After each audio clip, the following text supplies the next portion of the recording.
Zambia is aggressively marketing itself as a premium African destination, with the government targeting 2.2 million international arrivals by 2025. The pitch leans heavily on curated hospitality.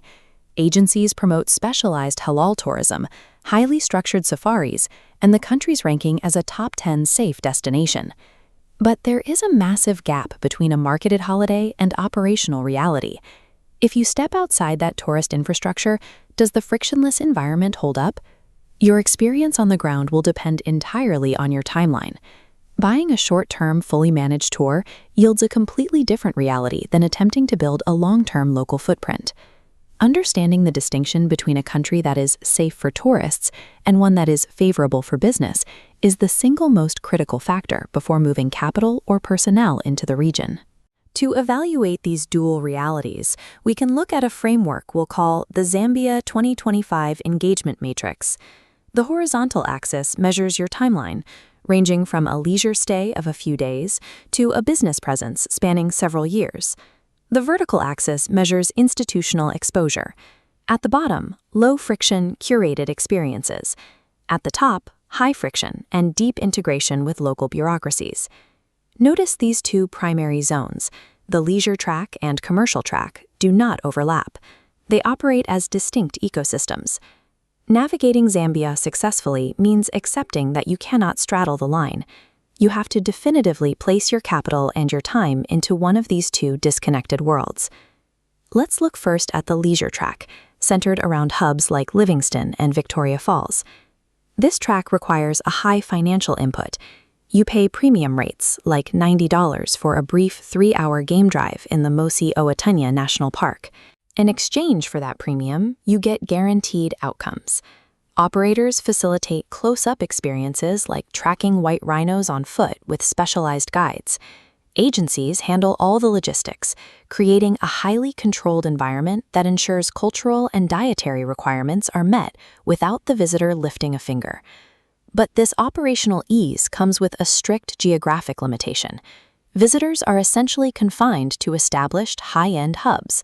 That is because this entire infrastructure is purposely built to shield temporary visitors from the broader local economy and its inherent hurdles. The tourist track offers absolute predictability.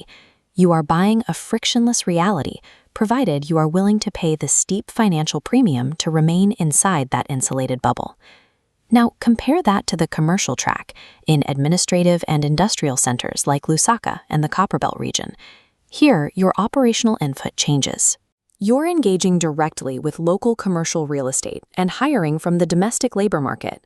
The primary benefit is cost. Your daily operating expenses drop significantly compared to the inflated rates of the premium tourist hubs. The trade-off is immediate exposure to ongoing public infrastructure gaps. For example, look at the historical precedent of a private group investing $277,000 to set up a medical imaging clinic in Ndola. They did this specifically to supplement faltering government radiographic facilities. Decades later, the principle remains the same.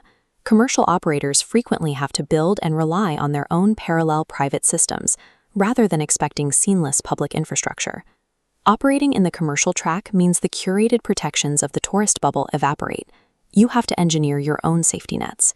That lack of protection extends to the legal environment, where institutional exposure becomes a serious liability. We can see this rigidity in a 2025 High Court of Zambia case between George Musonda and the Zambia National Building Society. The plaintiff, acting for a registered national union, was leasing commercial office space at Wafano House in Ndola. According to the union, they were subjected to a harsh eviction process. They alleged the landlord removed their equipment unannounced, changed the locks without standard statutory quit notices, and immediately handed the suite to a new tenant. In their defense, the building society argued the union was in perpetual default over multiple months. The lease allowed them to re-enter the premises if rent was unpaid for just 14 days, formally demanded or not. In the commercial track, institutional grace periods are practically non-existent. The entire burden of legal and operational due diligence falls squarely on you. Which version of Zambia you should engage with comes down to your specific capital and time constraints. Let's map it out. If you fall into the time-poor optimizer profile, your path is clear. If you have 7 to 14 days and want a guaranteed return on your time, accept the costs. Pay the premium for the insulated infrastructure in places like Livingstone. But if your goal pushes you down the operations branch, you become an institutional navigator. The designation of Zambia as a top 10 safe country for tourists does not translate to a friction-free environment for commercial operations.